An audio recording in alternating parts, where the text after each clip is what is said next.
deputies who work tirelessly to protect and serve our community each and every day. And while law enforcement is often the most visible part of public safety, it is only one piece of a much larger system. When an arrest is made, the responsibility of maintaining safety, accountability, and care shifts to another part of our system, the Department of Corrections. It is there that individuals are securely housed, provided with resources, and given the opportunities to turn their lives around. The Wacomico County Department of Corrections has made significant strides over the past year in strengthening operations, supporting staff, and enhancing community partnerships. The Community Corrections Department successfully has relocated to the former Sheriff's Office building at 401 Naylor Mill Road, improving accessibility and functionality. The department was also honored with an Achievement Award from the Maryland Commission on Correctional Standards for achieving 100% compliance with standards for adult correctional facilities, a testament to the team's professionalism and commitment to excellence. Through strong collaboration with community partners, the department continues to expand services that support successful re-entry, including medication-assisted treatment, substance use programming, and harm reduction services within the health department, workforce and educational opportunities through Warwick Community College, including the Safe Serve Manager certification and the innovative Mom Care program piloted at WCDC to better serve pregnant women with opioid use disorder.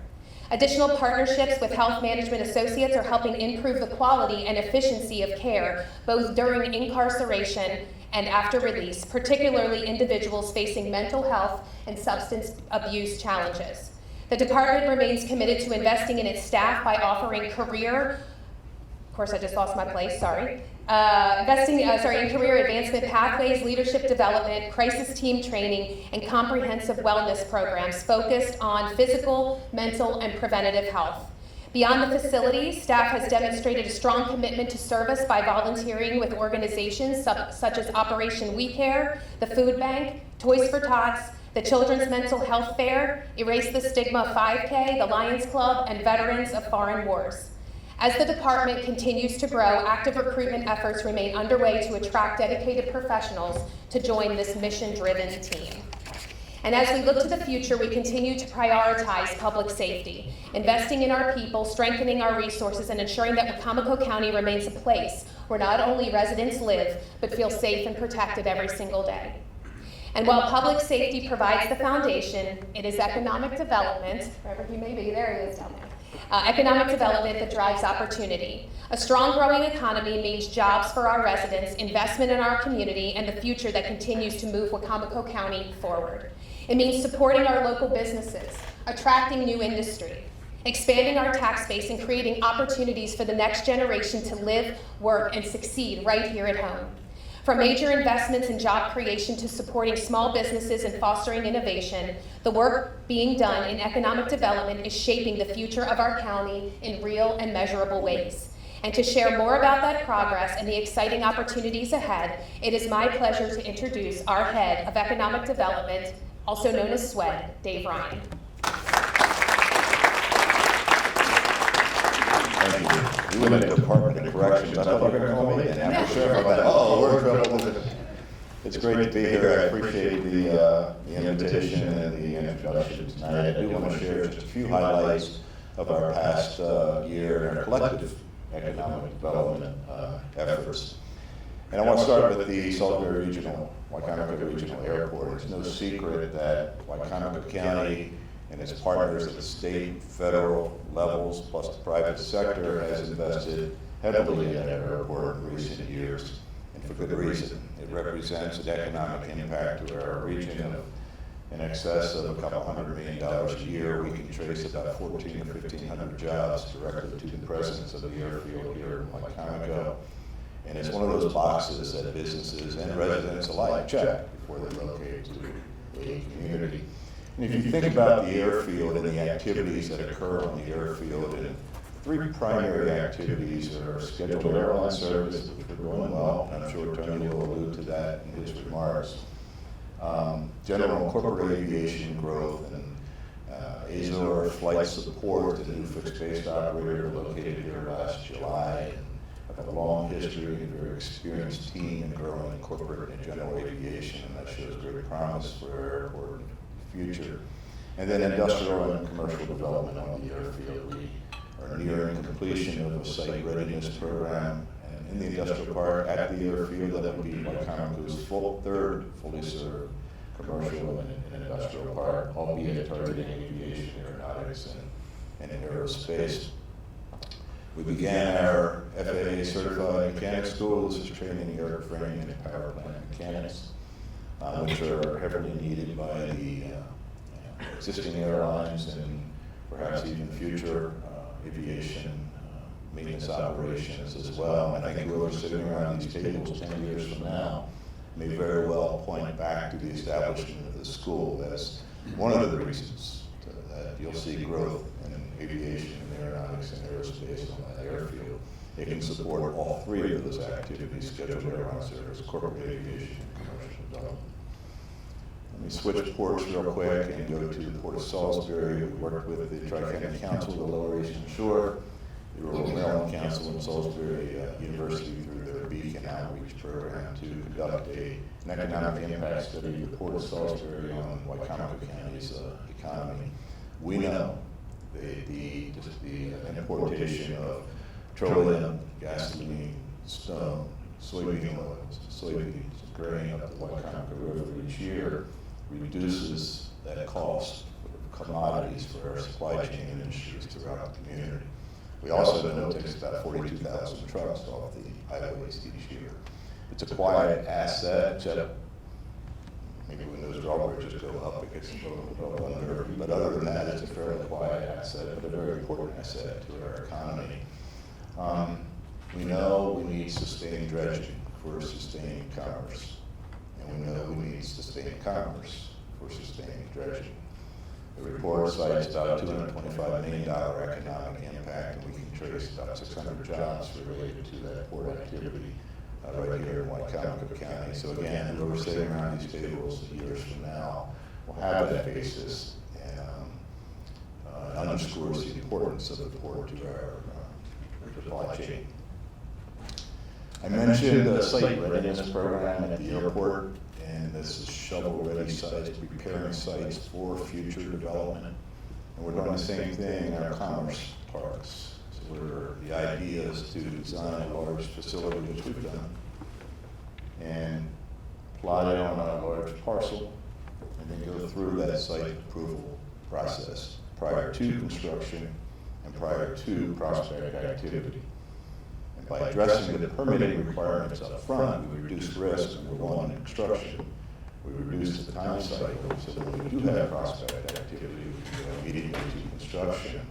And that just gives us more jobs quicker and more tax base quicker. We know it works. We know it works because AWS or Amazon Services is finishing their completion of their facility in Westwood Commerce Park today. We know St. John Properties is about halfway through their $40 million construction project today in Westwood. Both of those projects were done on site-ready parcels. And so I want to conclude with that, and I want to thank everyone for the partnership. We can't do what we do without these folks here. We have a lot of hardworking and passionate people up here. We're proud to be part of the team. We thank you again for the invitation, and thank you for your attention.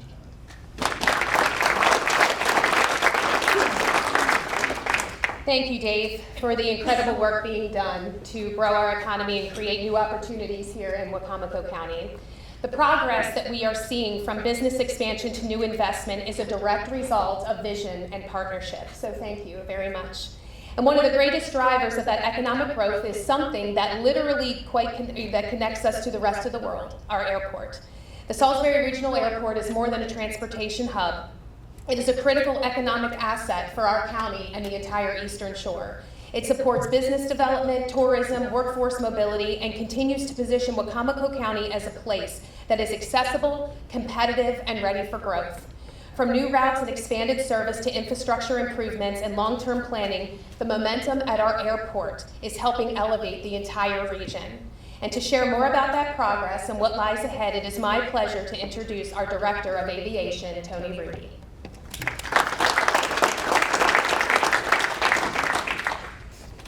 Thank you, Madam Executive. I'd like to say thanks to Dave Ryan, too. Dave mentioned few of the important initiatives we have going on at the airport, and he's been a part of that, and we certainly appreciate his assistance over the years. We've had a really exciting year, I think, since we last spoke at this event. So over the past year, the airport's continued on its modernization efforts to modernize the aging infrastructure, to construct new, much-needed facilities, to attract new partners, and to better serve the aviation community and expand air service opportunities. So I think this momentum still remains strong. We have a lot of things we still have to accomplish, but there are quite a few things we have accomplished, especially over the last year. So in July, we welcomed Azure Flight Support to the airport. They're the new fixed-based operator there, and they will be there for the next 20 years or maybe even longer. Azure, they came in, they hit the ground running, they helped us start up with the certification process for our new aviation fuel farm. They have just recently completed a renovation of their general aviation terminal. They were also successful bidders on a 6,400 square foot hangar that they plan to start. Actually, I think they already started their aircraft maintenance operations in. They have plans to build additional hangars at the airport and build a new general aviation terminal, and that in turn will allow them to turn the current GA terminal into a flight training operation. So a lot of growth with their presence at the airport, and you'll see that continue over the years. In addition to Azure starting their operations, we've had several projects that we were able to complete in the past year. The first, which I've already mentioned, was the aviation fuel farm. That is complete and was operational as of July 1 of last year. The facility includes two 20,000-gallon jet fuel tanks, a 12,000-gallon avgas tank, secondary containment area, and modern pumping infrastructure. And that facility replaces an over 30-year-old underground tank system that we've had at the airport. So it's good to get those tanks out of the ground. Luckily, they were still in decent shape, but with anything underground, you never know what you might be running into. We have completed construction of our new, it's kind of a multi-purpose consolidated facility that will house our snow removal equipment, our aircraft rescue and firefighting equipment, our operations staff, and our maintenance staff and equipment. This was completed in the fall, and we've transitioned into that facility, and it's a great modern space that supports the critical roles in maintaining the airport in a safe and fully operational way. And we plan on having in May, we plan on having a little open house to kind of showcase this facility as well as our new partners, Azure Flight Support. Air service development, that still remains a high priority on the airport. With tremendous support from the region's businesses and all of our elected officials around the area, we were able to secure a small community air service development grant, and that led to successful negotiations with Breeze Airways to start nonstop service to Orlando International Airport. That twice-weekly service was launched October 1st. It's performed very well, and that prompted Breeze to add an additional flight starting tomorrow, so that they will have 3 weekly flights to Orlando. And also, they just recently announced they were going to add 2 flights to the Fort Lauderdale Airport starting July 1st. So we're very happy for their success. We've had a solar farm installation that was completed in February, and that facility is up and running, and it will generate 3.5 megawatts of power. The airport's projected to save more than $600,000 in energy costs, receive over $1.6 million in lease revenue over the life of the project. Wicomico County will benefit from nearly $8.5 million in energy savings and more than $600,000 in additional payments to the county. As Dave mentioned, our new aviation maintenance technician school is now up and running, and there was a great partnership between the University of Maryland Eastern Shore, SWED, and Piedmont Airlines to get this school up and running. This initiative will help address the national shortage we have of aviation mechanics. And it'll also help pump in skilled labor into the workforce locally to help not only support Piedmont's operations, but also in the broader region. I'd like to give you a very brief update on some of the projects that we're currently working on.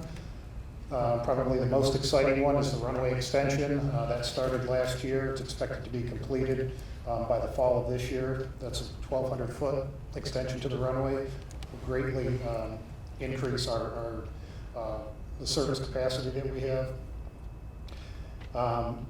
Airport Business Park, which Dave touched base on a little bit. Over the past several years, we've added municipal water, natural gas, fiber optic broadband out there. The latest piece of that puzzle is to extend a sewer line, which is currently under construction right now. And then passenger terminal improvements. Over the past couple of years, we've been slowly doing some upgrades to the terminal that was built in 1990. And we've recently installed new cell phone extenders in the terminal to help with weak cell phone reception in that area, while we're still awaiting for a new cell phone tower to be built nearby. We've also are doing improvements to the terminal paging system, which is rather old and kind of outdated. And we're planning for enhancements in both the public parking lot and the rental car lot facilities. And we've also recently put out to bid our rental car concessions, so those will be in place for the next several years. And all of this is going to enhance revenue at the airport. And lastly, I just wanted to mention very quickly the economic impact of the airport, because I really don't want anyone to forget what impact the airport has on the region. So business revenues that are generated from the airport being there are $78 million a year. The airport supports 1,425 jobs. There's $16 million in state and local taxes derived from our operation, and $93 million in personal income. In closing, I just want to say we really appreciate the support of our regional partners and the traveling public, and we look forward to expanding air service in the future and other economic opportunities that come by.